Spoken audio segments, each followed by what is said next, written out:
Aujourd'hui, on va lire un verset du Srimad Bhagavatam. On a lu le verset 11, Maharaj il a lu le verset 11. Donc, on va lire le verset 12 du premier chant, chapitre 7, verset 12 du coup. Om Namo Bhagavate Vasudevaya.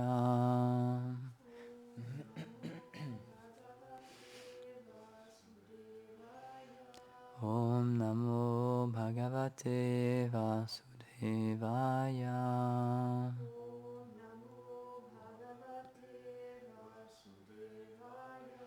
Om Namo Bhagavate Vasudevaya.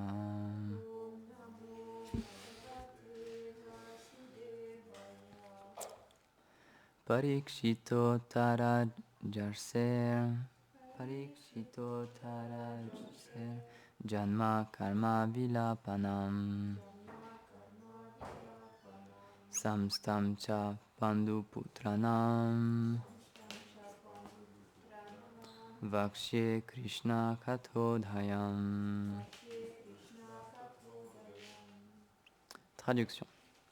Maintenant, je parlerai de la naissance, des activités et de la mort du roi Parikshit et du renoncement des Pandavas au monde. Ces sujets vont donner naissance aux discussions sur les gloires de Krishna. Commentaire. Srila Vishwanath Chakravarti Thakur dit: antérieurement, il a été expliqué comment un grand yogi comme Shukadev devint enclin à écouter le Bhagavatam. À partir de maintenant, il va être expliqué comment Parikshit reçut le Bhagavatam alors qu'il avait entrepris de jeûner jusqu'à la mort, et d'autres sujets comme son étonnante naissance. Le mot samstam signifie le renoncement au monde, concernant les fils de Pandu. Puisque ces sujets dévoilent l'objectif du Bhagavatam, ils donnent naissance aux propos de Krishna.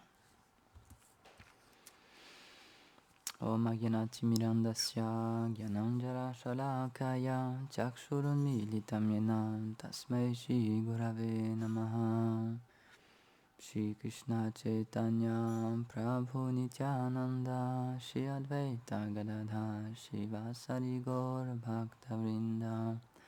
Hare Krishna Krishna Krishna Hare Hare, Hare Rama Rama Rama Hare Hare.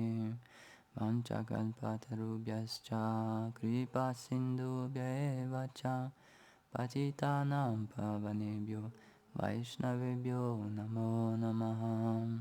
Namo Vishnu Padaya Krishna Prasthaya Bhutale Shrimate Bhaktivedanta Swaminiti Namine. Namaste Sarasvati Deve Gauravani Pracharine Nirvishesha Sunyavadi Paschatya Deshatarine. Bon, on continue toujours l'explication du Bhagavatam, le pourquoi du comment, quelles sont les personnes dont il sera question dans le Bhagavatam, etc. Et donc là, il est fait mention du renoncement des Pandavas, donc les fils de Pandu. Donc toutes les semaines, Janava Devi, elle fait une petite classe sur ce qu'elle lit du Mahabharat. C'est une très très très très très grande épopée. Et c'est intéressant de voir que ça se recoupe même ici. Elle en parlait dans une classe que, oui, c'est vrai, peut-être qu'on peut dire que c'est pas le sujet du Mahabharata, c'est pas que la pure dévotion, c'est pas que le service à Krishna, mais comme elle disait, mais quand même, si on a la bonne vision, on peut voir que Krishna, il est derrière tous les événements, et il est toujours question de lui, et on peut quand même toujours apprendre à propos de Krishna, et on peut voir, encore une fois, si on a la bonne vision, si on a l'explication des bonnes personnes, on peut comprendre que Krishna est quand même décrit comme étant la personne suprême. On peut comprendre que c'est un personnage quand même très spécial dans le Mahabharata, même si, par exemple, dans la guerre de Kurukshetra, il dit qu'il ne va pas combattre, qu'il ne va pas prendre les armes, mais pourtant, il y a énormément d'événements, on en avait parlé la dernière fois, où il aura quand même un rôle à jouer. Et il va quand même sauver un petit peu les Pandavas, et il va faire des arrangements pour que tout se passe bien. Donc il est extrêmement présent. Il y a même un verset, je ne sais plus si c'est dans le premier chant ou dans le second chant du Bhagavatam, qui dit, mais on pourrait se poser la question, parce qu'on dit que le Bhagavatam, c'est une glorification du Seigneur Krishna, mais pourtant, quand on prend certains versets, il n'est pas du tout question de Krishna. Il n'est pas du tout cité. On parle d'arbres ou alors d'une contrée lointaine ou alors il y a une description, etc. Mais pourtant, comme c'est expliqué ici, donc on va parler de beaucoup de choses, mais puisque ces sujets dévoilent l'objectif du Bhagavatam, ils donnent naissance aux propos de Krishna. De toute façon, tout sera centré en fait vers Krishna. C'est pour ça qu'il ne faut pas, on parlait du langage fleuri des Védas la dernière fois, il ne faut pas s'attarder à la lettre en fait. Il ne faut pas s'attarder à qu'est-ce qui est décrit en fait entre guillemets, il faut voir le sens qu'il y a derrière toutes ces choses-là. Donc c'est pour ça que oui, c'est une connaissance qui est quand même cachée. Par exemple, la Bhagavad Gita, qui est beaucoup plus succincte, beaucoup plus courte que les centaines et les milliers de versets du Bhagavatam, même ça, c'est difficilement compris. Les Vaishnavas ils expliquent qu'on peut diviser, même tout le monde est d'accord, on peut diviser la Bhagavad Gita en 3 parties. Donc une première partie où il est question du Karma Kanda, ensuite la deuxième partie où il est question du Bhakti Yoga, le service de dévotion offert à Krishna, et une troisième partie plutôt sur le Gyan, sur la connaissance et la réalisation spirituelle de cette manière-là, à travers le savoir et la connaissance. Et les Vaishnavas, ils donnent cette image que la Bhagavad Gita, c'est comme un coffre-fort. Il y a les 2 couches, il y a les 2 parties avant et après le service de dévotion, et que les chapitres du milieu, c'est un peu caché en fait. C'est comme un coffre-fort, la Bhagavad Gita, qui en son centre renferme le service de dévotion, le message à propos de Krishna.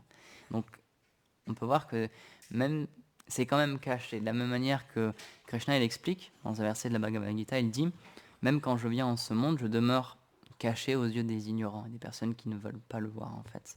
Donc même quand Krishna il est physiquement présent, en face de certaines personnes, puisque ces personnes-là n'ont pas la bonne conscience et ne veulent pas voir le Seigneur dans leur vie, ils veulent vivre une vie complètement détachée de lui, puisqu'il est le Seigneur suprême, il accepte cette chose-là, et il respecte le désir des êtres, alors il se cache d'eux.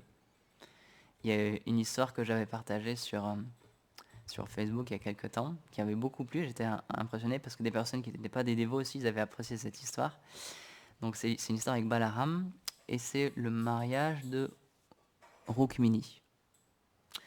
Alors donc Balaram il était présent avec Krishna, etc. Et en fait il y a un des rois de la famille de Rukmi du coup, qui était du côté du Rukmi on va dire, il a défié Balaram à jouer en fait. Il a défié Balaram, il y en a qui disent que c'est un jeu d'échecs, d'autres c'est un jeu de dés. Parce qu'en fait certains rois lui avaient dit, oh tu sais Balaram, il fait comme s'il était très habile dans les jeux, mais en fait, il connaît vraiment rien, il est très mauvais au jeu. Donc il dit, va le défier et tu vas voir, il est vraiment pas bon, quoi. Et donc par orgueil, il s'est dit, bah, je vais défier Balaram. Donc il a invité Balaram à jouer. Donc ils ont fait des paris. Donc ils ont fait une première partie. Donc Balaram a gagné. Ils ont fait une deuxième partie, Balaram a gagné une seconde fois. Et à la troisième partie, donc à chaque fois ils augmentaient la mise. À la troisième partie, Balaram a gagné encore une fois. Mais à ce moment-là, ce roi, il a dit « J'ai gagné, regardez tout le monde, j'ai gagné ». Et ce qui était complètement faux, et tout le monde pouvait le voir, il avait perdu et tout le monde était d'accord. Mais il a quand même argumenté sur ces faits-là qu'il avait gagné. Donc Balaram, il a commencé à voir qu'il y avait un problème, il a commencé à être un peu en colère. Donc il a dit « D'accord, on va augmenter encore la mise et on va rejouer une quatrième fois ». Et à ce moment-là, Balaram a encore gagné. Et pourtant, encore une fois, le roi, il a dit « Regardez, regardez, Balaram c'est un tricheur et c'est moi qui ai gagné en fait ». Et à ce moment-là, en fait, donc, Balaram il a commencé à être vraiment en colère, et il y a une voix dans le ciel qui s'est fait entendre, et qui a dit en fait que c'était Balaram qui avait gagné, et que le roi était en train de mentir. Mais même en entendant cette voix divine, il a continué à argumenter, et il a continué à dire qu'il avait gagné. Donc c'était de la pure folie vraiment.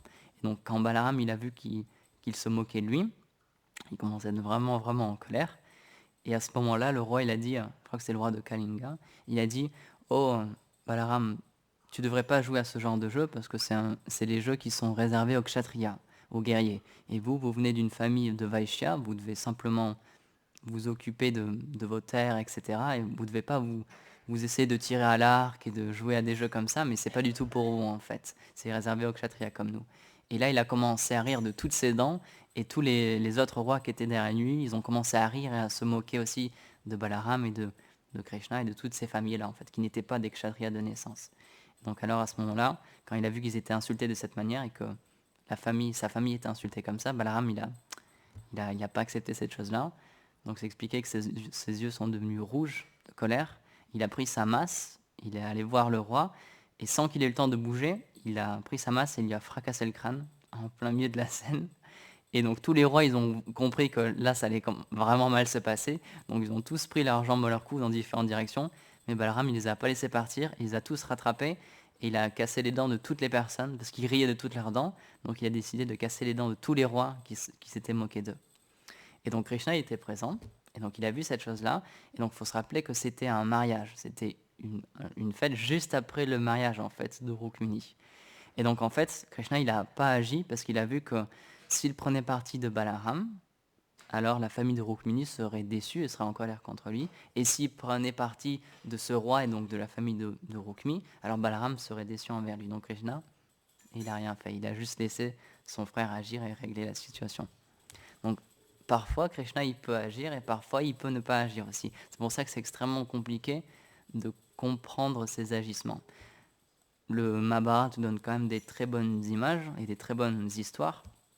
Où par exemple quand Draupadi elle était vraiment dans une situation terrible, quand elle était en train d'être humiliée devant tous les rois, alors là, donc premièrement elle a essayé de, par ses propres forces en fait, elle a essayé de résister et de se sauver elle-même.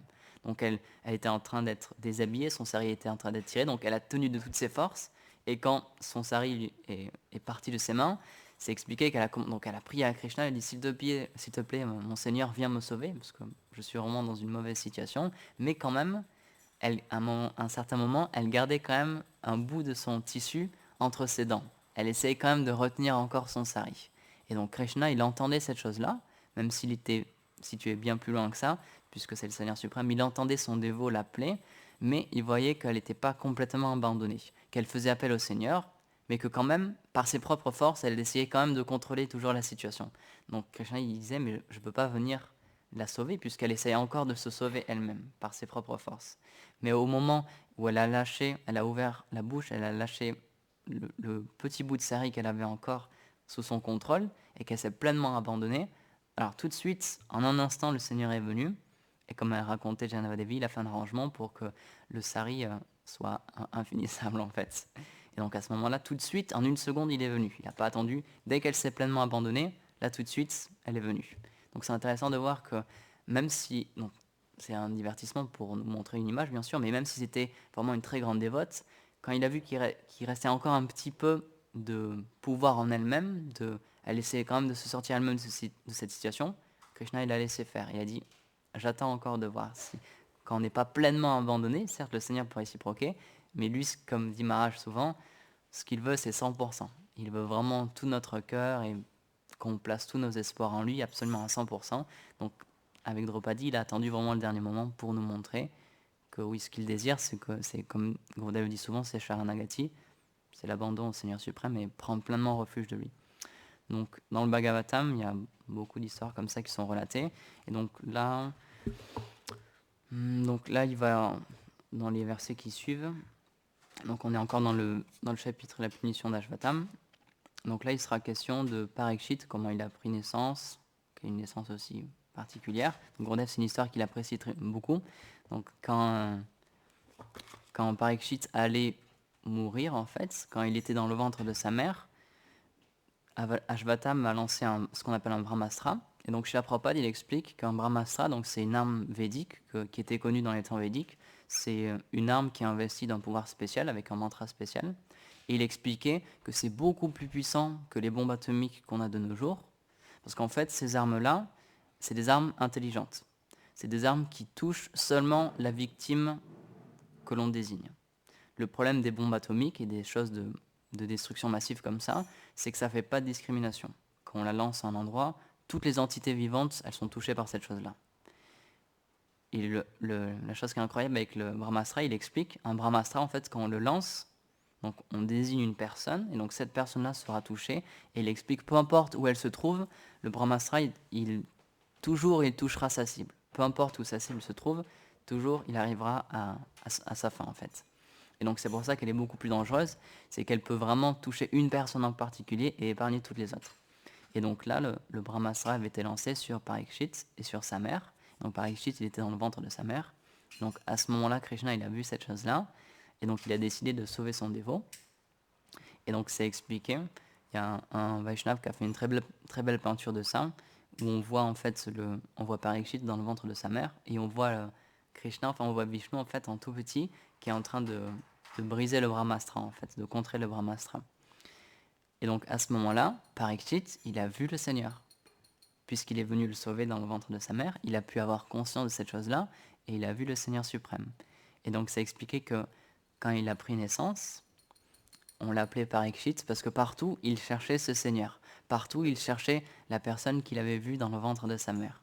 Et tout ce qu'il cherchait, c'était juste, tout ce qu'il voulait, c'était revoir cette personne. Et donc Gurudev, il explique, il allait partout et il se demandait est-ce que c'est lui mon Seigneur, est-ce que c'est lui mon Seigneur, est-ce qu'il est là, est-ce qu'il est là, mais il était toujours déçu parce qu'il ne le trouvait jamais.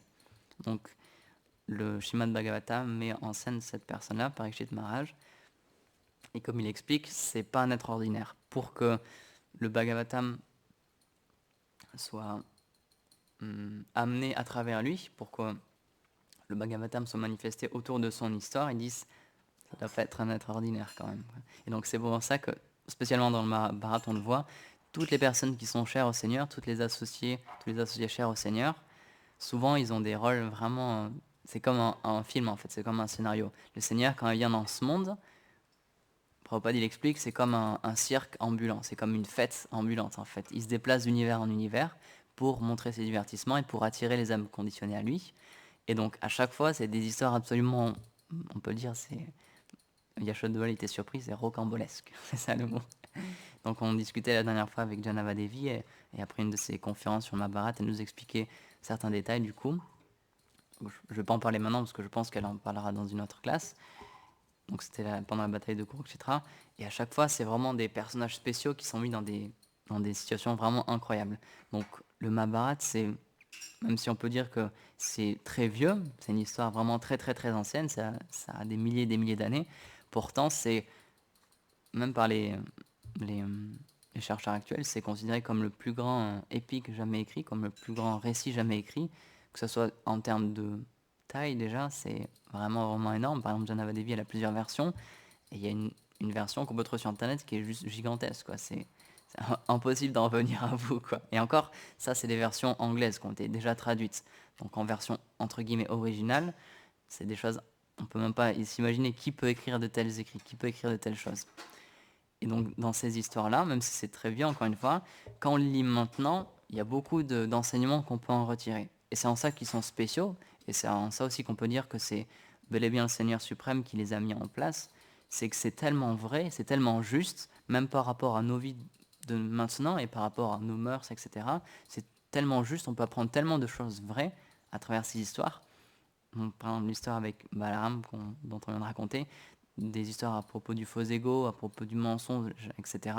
Par exemple, dans la Bhagavad Gita, c'est expliqué que c'est un peu... c'est comme un tableau, en fait, la bataille de Kurukshetra, puisque c'est deux camps qui s'opposent. C'est le camp de la vérité contre le camp de la tricherie et du mensonge, en fait. C'est expliqué que les Kurus, dans cette histoire, ils représentent vraiment toutes les mauvaises qualités qu'on peut développer. Parce que la base de cette bataille, c'est une usurpation en fait, c'est quelque chose qui n'aurait pas dû avoir lieu, c'est une partie de la famille en fait qui veut s'approprier quelque chose qui n'aurait absolument pas dû. C'est Duryodhana et ses frères qui veulent s'approprier le trône et qui veulent en fait contrôler la terre puisque il aurait pu être le seigneur de la terre, il aurait pu contrôler toute cette terre et c'était quelque chose qui ne lui était pas du tout dû, c'était une position, il n'avait pas le droit de l'avoir en fait, c'était quelqu'un d'aîné en fait qui aurait dû l'avoir à sa place, mais par envie, par convoitise, par désir de pouvoir, il a fait beaucoup d'histoires, il a tué tellement de personnes, il a fait tellement de complots juste pour pouvoir obtenir une position dans ce monde et pour pouvoir obtenir du pouvoir. Et on voit rien que cette base-là, c'est quelque chose de totalement faux. C'est une bataille qui aurait pu être évitée. Et même les Pandavas, donc, qui étaient les héritiers légitimes, ils étaient prêts à accepter cette chose-là, ils étaient prêts à se dire d'accord, on n'aura pas le royaume, mais puisque c'était des kshatriyas, puisque c'était des guerriers, leur devoir dans cette société, c'était d'avoir un royaume, c'était d'être des bons rois et de servir leurs sujets. Donc ils ont dit s'il te plaît, donne-nous juste un petit peu, une petite terre, juste un village, vraiment minuscule, un tout petit village pour qu'on puisse exercer notre profession et pour qu'on puisse être des kshatriyas. Et même ce petit lopin de terre, ce petit village, ça leur a été refusé. Duryodhana, il voulait tellement tout contrôler qu'il a dit non, je veux tout leur prendre, rien leur donner. Alors toute cette guerre aurait pu être évitée. Les Pandavas étaient tellement humbles qu'ils auraient accepté juste un petit bout de terre. Mais Duryodhana, par sa folie, en fait, il était complètement aveuglé par la soif de pouvoir. Il a dit non. Et à cause de ça, en fait, il a mené toute sa dynastie à sa perte. Parce que dans cette bataille, il y aura énormément de morts et tout ce camp-là, en fait, il sera complètement exterminé. Même Duryodhana aussi, tout le monde, en fait, ils vont vraiment courir à leur perte.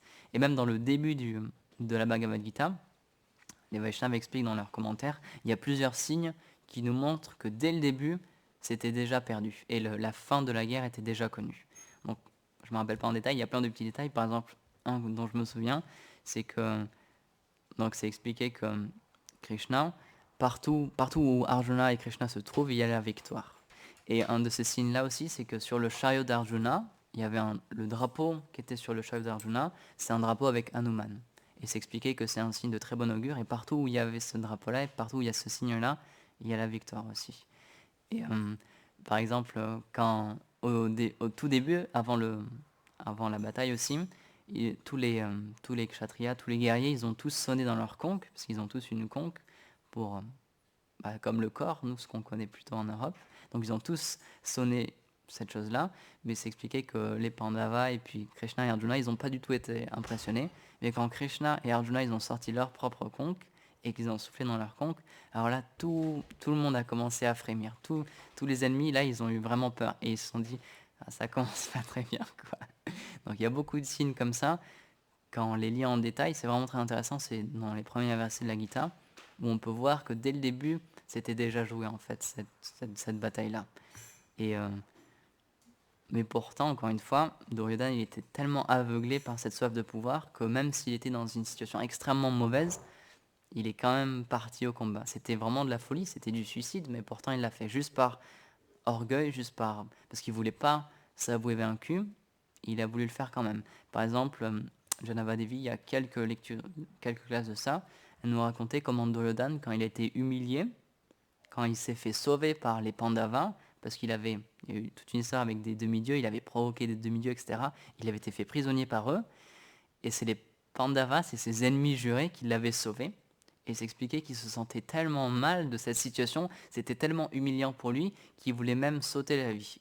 Il voulait se tuer lui-même en fait. Il dit je peux plus vivre comme ça. Et donc ça aussi, les Vaishnavas expliquent, ça c'est un signe aussi de faiblesse, de vouloir sauter la vie, ça veut dire qu'on n'a pas confiance dans le Seigneur suprême aussi. C'est aussi un mauvais signe on peut dire. Ça veut dire que je pense qu'il n'y a plus rien du tout qui peut me sauver, même pas le Seigneur suprême.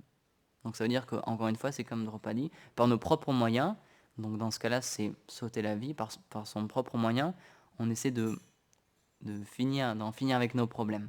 Mais encore une fois, Duryodhana, il était tellement égoïste il voulait pas retourner chez lui comme ça. Pour lui, c'était pire que la mort, donc il voulait vraiment se tuer lui-même. Mais pourtant, après, comme on l'expliquait, il y a eu certains événements, il y a certaines personnes qui sont venues le voir, des planètes inférieures, enfin des sphères inférieures, et qui lui ont dit t'inquiète pas, on va t'aider pendant la bataille, etc., etc. Donc ça lui a redonné confiance, il a vu une opportunité de gagner, et donc c'est là que ça lui a redonné de l'énergie pour essayer tant bien que mal de gagner cette guerre.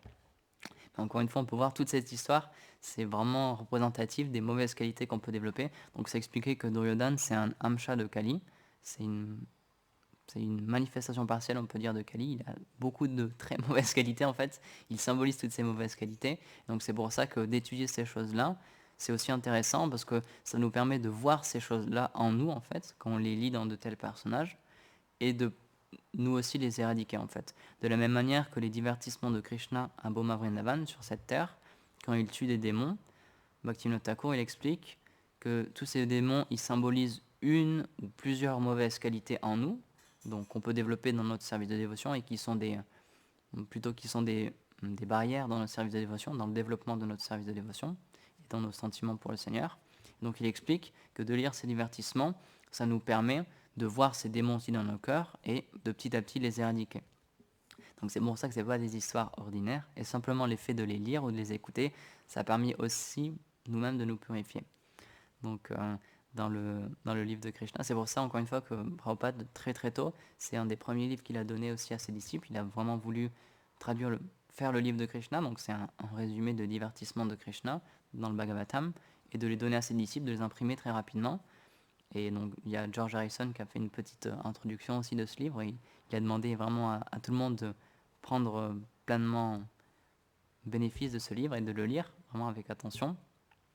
Et donc dans, ce, dans un des chapitres, en anglais c'est Wonderful Krishna, donc c'est le merveilleux Krishna, je pense dans la traduction française. Et c'est donc quand Krishna a déjà un certain âge, et tous ses amis à un moment ils se rassemblent et ils disent mais c'est tellement incroyable quand même, comment ça se fait qu'on soit tous attirés par Krishna? Parce qu'ils vivaient avec lui, c'était des pâtres, et ils se disaient mais comment c'est possible? Même si on essaie de l'oublier, à chaque fois nos pensées elles reviennent sur lui. Et à ce moment-là, ils ont commencé à détailler tout ce qu'ils avaient déjà vu. Donc ils expliquaient quand il était simple, quand il était juste âgé, quand il était en très bas âge, il a libéré un démon. Donc il était sous un chariot en fait, un chariot à main, et même s'il était très petit, en tapant avec ses pieds sur le chariot, il a tué un démon qui était situé ici, il a pu le libérer. Ensuite, il y avait Putana aussi, quand il était vraiment très très jeune. Il y a Putana qui a été envoyé par Kamcha, et donc qui a voulu le tuer. Et à ce moment-là, il a réussi à s'en débarrasser aussi.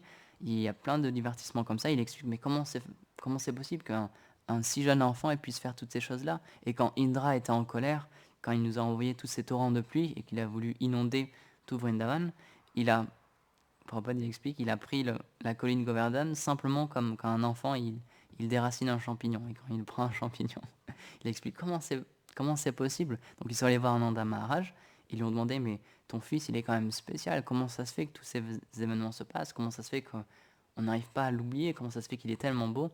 Et donc là, ils ont dit peut-être que c'est un demi-dieu ou peut-être que c'est le Seigneur suprême lui-même. Et donc là, Nanda Maharaj lui a dit tout ce que je peux vous dire, c'est ce que Garga Muni a dit lors de sa cérémonie et lorsqu'il a fait sa charte astrologique. Donc il nous a expliqué que il aurait les mêmes qualités, la même beauté, la même opulence que le Seigneur Narayan, c'est vrai. Et que du coup, il ne faut pas qu'on s'étonne qu'il y ait des choses spéciales qui se passent dans sa vie. C'est marqué comme ça, donc c'est quand même assez intéressant parce que quand on voit les choses absolument incroyables qui vont se passer, dans Damarage, il était non, mais on nous a dit c'est pas grave, il va se passer des choses un peu spéciales, mais c'est pas grave, il faut faire avec. Et donc pour eux, c'était normal en un sens, même si ils étaient même s'ils étaient vraiment impressionnés de toutes ces choses-là, très rapidement ils oubliaient et pour eux c'était juste un ami, c'était juste leur enfant, c'était juste la personne qu'ils aimaient en fait. Ils n'essayaient pas de lui offrir une adoration, etc. Par exemple, c'est expliqué à un certain moment quand les demi-dieux sont venus pour offrir un arti au Seigneur, pour le remercier de ce qu'il avait fait. Il a apprécié cette chose-là, mais quand ensuite ses amis sont venus, quand ils se sont cachés, ils ont vu qu'il y a des personnes effulgentes, il y avait quelqu'un avec beaucoup de bras, d'autres avec beaucoup de têtes qui adorait Krishna. Ils ont dit mais c'est bizarre, qu'est-ce qui se passe là-bas quand même? Et donc ensuite, quand ces personnalités sont parties, ils se sont rendus sur place et donc ils ont vu Krishna et puis ils ont vu qu'il y avait les ustensiles encore par terre. Et donc là, ils se sont amusés, ils les ont tous pris, ils ont commencé à adorer en rigolant et en jouant le Seigneur suprême. Et c'est expliqué que Krishna, il a préféré cette adoration-là, qui était faite vraiment avec un amour très spécial, plutôt que l'adoration des demi-dieux qui était emplie de révérence. Donc c'est pour ça que Krishna, il est vraiment, il est suprêmement attirant. Et c'est d'ailleurs pour ça qu'on l'appelle Krishna aussi. Donc ça veut dire la vérité absolue, mais ça veut dire aussi celui qui est infiniment fascinant.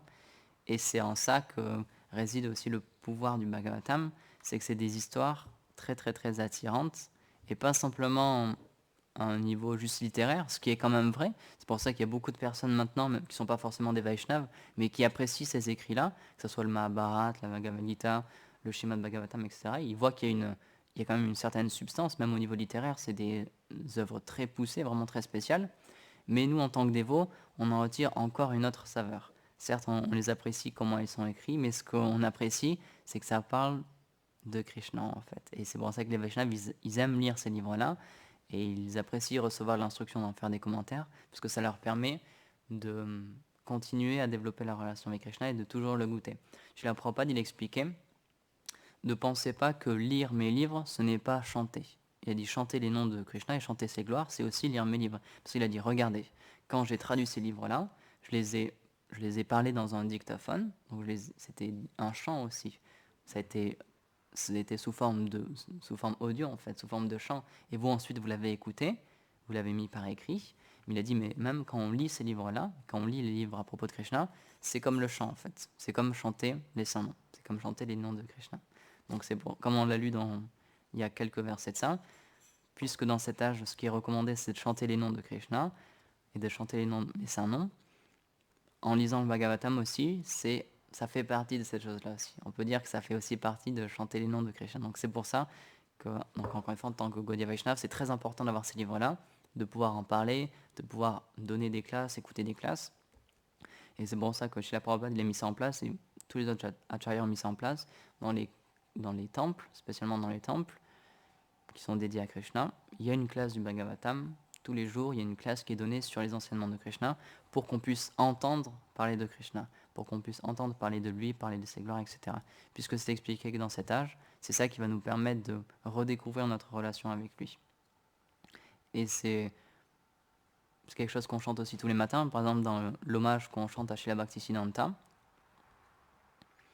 Donc on chante Sambandha Vigyana, Daine Pravave Nama. On explique, s'il te plaît, puisque tu peux le faire, s'il te plaît, permets-moi de retrouver ma relation avec Krishna, de comprendre quel est mon sambandha, ma relation avec Krishna. Donc tous ces acharyas-là, puisqu'ils sont mis en pouvoir par Krishna, ils peuvent nous permettre à notre niveau, un jour, de comprendre c'est quoi, nous, notre relation avec Krishna. Donc c'est pour ça, Maharaj en parlait dans une de ses classes, c'est pour ça que c'est tellement important, juste les Brahmadvani, par exemple, quand on chante le nom et quand on demande les bénédictions de toute notre parampara, quand on chante le nom de toutes les personnes qui appartiennent à notre filiation spirituelle, c'est vraiment très bénéfique parce que tous les jours, on peut demander à chacune de ces personnes, à Srila Bhaktivinoda Thakur, Srila Bhaktisiddhanta, etc., Haridas Thakur, etc., toutes ces personnes-là, on peut leur demander de nous aider personnellement. Il y a un Vaishnav que je connais, il avait exprimé ça, il a dit c'est juste à mon niveau, et peut-être que c'est vrai, peut-être que c'est pas vrai, mais il disait, tous les matins, quand je fais ma sadhana, et quand j'offre mes respects à toute la filiation spirituelle, à chaque personne une à la fois, il a dit c'est très souvent à ce moment-là que j'ai une pensée spirituelle qui vient et que il y a un sujet qui me revient en fait que j'avais lu ou que j'avais entendu et qui me replonge dans cette idée-là. Et donc il dit peut-être que c'est vrai, peut-être que c'est pas vrai, mais il dit moi je sens que à ce moment-là, quand je demande la bénédiction de toutes ces personnes, je sens qu'ils me nourrissent en fait et qu'ils sont vraiment présents et que c'est en se rappelant d'eux qu'on peut obtenir toute cette connaissance aussi. Donc, et c'est encore une fois, c'est pour ça que c'est très important la filiation spirituelle. Par exemple, dans notre temple, on a l'immense fortune d'avoir fait toute une salle pour ça, où on voit toute notre filiation spirituelle, de Brahma jusqu'à Srila Prabhupada, jusqu'à maintenant. Et on peut avoir tous les cas, donc voir toutes ces personnes-là qui font partie de notre filiation spirituelle. Et donc c'est très très puissant. Simplement, puisque, comme Srila Vijwanath explique, le moyen le plus facile et le plus rapide et le plus puissant d'avancer, c'est de s'attacher au pied par les lotus de son maître spirituel et de l'affiliation spirituelle et de Guru Tattva en général. Donc on a vraiment une grande fortune, encore une fois, d'avoir une salle dédiée juste pour ça et de pouvoir prier devant les acharyas, de pouvoir leur demander qu'ils nous confèrent leur miséricorde. Et donc, je vais terminer sur ce point-là. C'est ce dont j'avais parlé la dernière fois. Quand le Bhagavatam allait être énoncé, quand Shukadev allait commencer à relater le Bhagavatam à Parikshit Maharaj, même s'il était peu âgé, d'une manière externe, il avait juste 16 ans, tous les sages qui étaient présents, ils ont reconnu que c'était lui qui était le plus avancé. Et donc même si en termes de naissance, ou peut-être qu'en termes de sadhana ou d'austérité, etc., ils étaient supérieurs à Shukadev, qui était juste un jeune enfant, ils ont tous reconnu que quand même, au niveau spirituel, c'était lui qui était le plus élevé. Donc ils lui ont offert le siège, en fait, ils sont tous écartés. Ils lui ont dit, s'il te plaît, assieds-toi sur le grand siège, en fait. Et c'est intéressant de voir que même ces personnes-là, ils ont quand même respecté l'étiquette. Certes, ils étaient plus âgés, etc. Ils auraient pu recevoir les respects de Shukadev, mais pourtant ils ont dit non, non, non, c'est lui qui est le plus avancé, donc on doit donner la meilleure place à celui qui est le plus avancé, donc c'est ce qu'ils ont fait. Et en corollaire de ça, encore une fois avec Balaram, quand aussi le Bhagavatam était relaté. Donc quand il était je crois que c'était en pèlerinage pendant la bataille de Kurukshetra, je crois, parce qu'il a pas voulu prendre parti, donc il est parti en pèlerinage. Il a dit non, vous faites votre bataille, moi je vais partir en pèlerinage. Et du coup, il est arrivé dans un lieu où le Bhagavatam était en train de discuter avec des sages. Et du coup, un sage qui était en train de parler du Bhagavatam. Et donc ils sont tous levés. Ils ont tous offert leurs hommages à Balaram parce qu'ils avaient conscience que c'était Dieu la personne suprême aussi. Donc ils ont tous offert leur respect. Ils sont tous levés, sauf cette personne-là Romaharshan, merci, Romaharshan Shuta, qui parlait le Bhagavatam. Ils ont tous montré leur respect. Parce qu'en plus, Balaram, il symbolise le Guru Tattva. C'est lui aussi qui est le Guru originel. On peut dire que c'est Balaram aussi. Il symbolise vraiment cette chose-là, de la même manière que Nityananda Prabhu. Il symbolise parfaitement le Guru Tattva. Donc ils sont tous levés et ils ont offert leur hommage au maître spirituel. Ils sont tous levés, sauf Romaharshan. Et donc à ce moment-là, Balaram, il a vu ça et il a corrigé Romaharshan. Donc il a pris un brin d'herbe, il a posé sur la tête de Romaharshan et tout de suite Romaharshan il a quitté son corps. Et il a montré que c'était pas, on pouvait pas faire comme ça. Il y a une étiquette à montrer, il y a une étiquette à respecter et on peut pas ne pas la suivre. Et donc là, c'était vraiment pour montrer l'importance du maître spirituel et de donner ses respects au maître spirituel. Parce que tous les Vaishnavas expliquent pourquoi, Prabhupada explique, un maître spirituel, c'est très simple en fait, c'est quelqu'un qui répète parfaitement, sans déformer, ce que son propre maître spirituel lui a dit, qui le tient lui de son propre maître spirituel, etc., en montant et en revenant jusqu'à Krishna. Et donc là, Romaharshan, il n'a pas voulu faire cette chose-là et il n'a pas reconnu une autorité supérieure à lui en fait. Et donc c'est pour ça que Balaram l'a corrigé, il a dit, en tant que le gourou Tattva, il a dit non, tu peux pas faire comme ça marche pas comme ça. Donc c'est pour ça que tous les maîtres spirituels, ils offrent toujours leur respect à leur propre maître spirituel et jamais ils s'approprient leur réussite. Puis la Prabhupada, il a montré ça parfaitement. À chaque fois que ses disciples lui disaient ah, mais c'est tellement impressionnant ce que vous avez fait, etc. À chaque fois, il disait non, c'est juste mon maître spirituel. C'est juste la grâce de mon maître spirituel. Moi, je n'ai rien fait, c'est juste tout est dû à mon maître spirituel. Jamais il prenait les choses pour lui-même. Et donc, une des leçons du Bhagavatam aussi, c'est ça, c'est de reconnaître encore une fois notre autorité supérieure et de dire que c'est seulement par sa miséricorde que nous, on peut arriver à faire quelque chose. C'est pour ça que, avant de commencer les conférences, à chaque fois, on offre nos hommages au maître spirituel, à la Guru Parampa, on offre nos hommages à tous les dévots aussi. Par humilité, on offre nos hommages à toutes les entités vivantes et à tous les dévots. Et on leur demande, au Magena Timelandasya, on leur dit, c'est mon maître spirituel qui m'a permis d'avoir la connaissance, qui m'a ouvert les yeux. Donc avant de pouvoir parler, on dit, s'il te plaît, permets-moi de pouvoir parler. Il y a une petite... il y a aussi un verset en sanskrit que Yashodhawal apprécie beaucoup aussi. On explique, je suis juste un fou, je suis juste quelqu'un d'insensé, mais par la grâce de mon maître spirituel, par la grâce d'un gourou, même quelqu'un qui ne peut pas marcher, il peut traverser des montagnes. Donc ça, c'est une image en fait pour expliquer que par la grâce du maître spirituel, tout peut être accompli. Et Prabhupada, il a expliqué ça aussi à ses disciples, il leur a dit, par la grâce de Guru et de Krishna, on peut absolument tout accomplir. Et encore une fois, il l'a prouvé avec son mouvement, même en partant de rien, en connaissant personne, sans argent. Au bout de simplement quelques années, il avait ouvert des centaines de temples, il y avait des milliers de personnes qui étaient connectées au service de dévotion, et il avait beaucoup, beaucoup d'argent pour pouvoir investir et pour pouvoir faire des livres, faire des grands programmes fastueux, etc. Donc, encore une fois, tout est possible. Si on a confiance dans l'instruction du maître spirituel et de Krishna, alors ils vont pouvoir agir à travers nous. Donc voilà, le Bhagavatam aussi nous enseigne cette chose-là, d'avoir confiance, encore une fois, dans notre autorité supérieure, que s'il nous donne sa miséricorde, c'est-à-dire que Krishna nous donne sa miséricorde aussi, alors à ce moment-là, tous les obstacles partiront et même des choses qui semblent absolument impossibles pourront se réaliser aussi. Donc voilà, est-ce qu'il y a des questions ou des commentaires? Jai Tudga Srimad Bhagavatam, Jai Shri Prabhupada ki Jai, Gaur Premanandi.